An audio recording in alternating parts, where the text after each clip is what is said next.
So this is something I really wanted to get off my chest and talk about here on the Sports Cubicle. I'm your host, Mike Mercado, and it is something that has been bugging me. It has been something that has really crawled up my skin and has just left a bad taste in my mouth. All the different analogies and phrases you could say about just being really upset about something. And it goes always, of course, right back to the Chicago Bears. And over the last few weeks, we have been talking about dissecting the news of will they, won't they keep Matt Eberflus? Will they, won't they fire Luke Getsy? What's going to happen with the number one pick? What is Ryan Poles thinking? What does Kevin Warren do exactly as the new man in charge at Halas Hall? And now that we're getting some of these answers where it seems like Kevin Warren is just the guy that's going to build them a stadium and get the best possible deal, Ryan Poles is the football guy. He's the guy in charge, and he doubled down and attached himself to the hip to Matt Eberflus.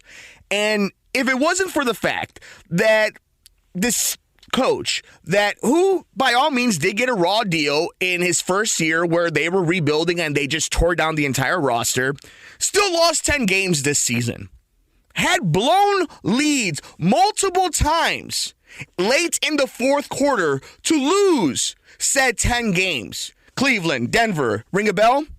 What about getting blown out like you did against Kansas City? How about your team not showing up the first game of the season against Green Bay, or, I don't know, the last game of the season against Green Bay? Fired coaches on the offensive side and defensive side. Weird stuff going on with the coaches that you hired. While saying all that, of course the Chicago Bears are in the perfect scenario where they have cap space, they have talent on defense, and the number one draft pick with other draft capital, and a decision to make at quarterback. An actual tough one. And of course, they take a step back. They step on their own feet, they trip on themselves, and they land face first. And it's just more agitating as you start thinking about it. Why did they keep this man even after firing Luke Getsy?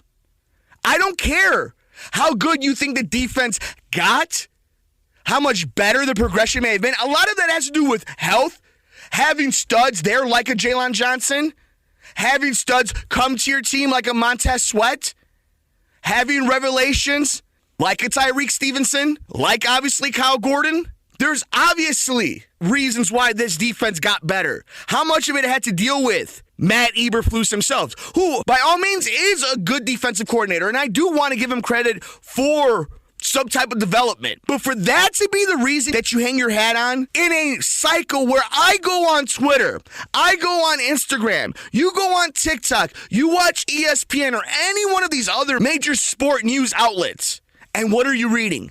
Jim Harbaugh finishes interview with the LA Chargers. Bill Belichick finishes interview with Atlanta Falcons. Is Mike Tomlin on the hot seat? Where will Mike Vrabel end up? Where is so-and-so hot new offensive coordinator going to go? This is the year you decide to be the most Bears? The year where everything is on the table for you. All the scenarios in which you do have the number one draft pick, the number 9 draft pick. You do have cap space, talent on defense, talent on offense, and a decision to make at quarterback. And this is the decision you decide to go in. It makes no sense to me. And it just is this thing that continues to happen where the Bears are consistently patting themselves on the back for overcoming obstacles that they put in front of themselves. And this is another one of those situations. And I'm so glad that this heated rant has somehow summoned the spirit of Devin Tingle. Devin, you've jumped into studio. I know this is something that you've been heated about, and it's something that has aggravated you, and you're somebody like me that loves to just kind of see what the sports world is talking about. And when you see a coach that just won a national championship and a coach that has won not 1, not 2, not 3, not 4, not 5, not 6, not 7 Super Bowls, and a chance that Mike Tomlin, a guy who's never had a season below 500, might be available, and the team decided to keep Matt Eberflus. I mean, what emotions, how angry do you get the more we get past that press conference? Let's see who can yell louder, you or me, Mercado, and I'm going to go back here. I think Jerry Reinsdorf has just rubbed off on every bleeping Chicago owner in the entire city of Chicago here, because let's just take a look here. What is a better coach involved, Mercado? You can get more wins, you can develop players, but what do you always have to do for a good coach? What is the one thing you always have to do? You have to spend money. And we've learned that some of the teams who spend the most money end up being complete dog crap. So we all know it's not necessarily guaranteed. But here's the thing. We all know why they kept Matt Eberflus. It's not because he has, the best, plays. It's not because he develops the greatest young guys. It's not because he wins all the time. It's not even because of that pretty little smile he always has. He was a cheap, safe option. You know what you're getting with Matt Eberflus. And yes, we saw at the end of the season the Bears started turning things around if you get rid of that final game against the Packers here. Now, and it's something that I've mentioned, though, and you and I have talked about off mic, that it helps when you have talent like Jalen Johnson, not just tipping the ball, but catching it and taking it back to the house. When you trade for a talent like Montez Sweat, when you have actual talent on defense, it's easy for all of a sudden your defense scheme to look good. But I bet you a lot of coaches can come in and that defense will still look pretty damn good.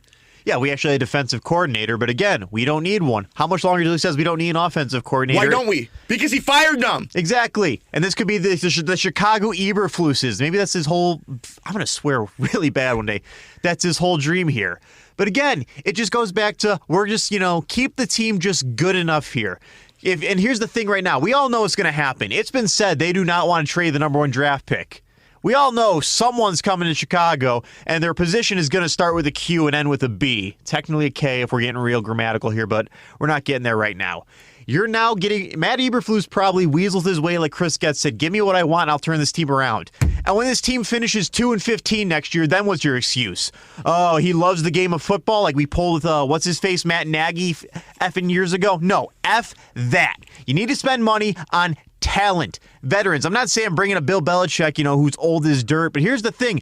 There are so many good options out there. But no, we're going to go with the safe, cheap option because we're the Chicago Bears shuffling in to mediocrity, and that is the Bears thing, Mercado. You say they pat themselves on the back. I think they purposely do this. They purposely screw themselves over and over to fix their own problems, be like, look at us, we turned this around. We were the worst record in the NFL last year. Now we're in the mids again because, you always know the teams that finish 500 always go on to be great the next season or two, right? It's interesting because you talk about them patting themselves on the back. It's something that we always make fun of when it comes to just Chicago Bear'em and loving mediocrity. Like they live in it. And talking about our defense overcame not having a defensive coordinator. Because of you! He was a defensive coordinator because you hired him. You brought that dude in. It's stuff like that that constantly happens. And the reason we get upset about it is because if this was any other line of work, if this was a Fortune 500 company that was making some type of technology or defense system or software, this would be a joke. This board wouldn't exist. But the fact that it's the National Football League, it does. And it's the charter franchise that it does. But you are 100% on the nail when you talk about enjoying living in that because it still will sell out. The Bears fan will still show up in September, October, November. They might not show up in December, but they'll be there in the first 6 games when it matters the most and you're going to make your most money. And I think that's what upsets me the most. And there are a lot of reasons why you could make a legit argument if the team had won a couple of these games, if they hadn't blown these leads like we talked about. But there is no good case you could bring other than continuity. But what are you trying to continue? What is it that you're trying to continue into next year? Making money. It definitely isn't on the field winning because you haven't won.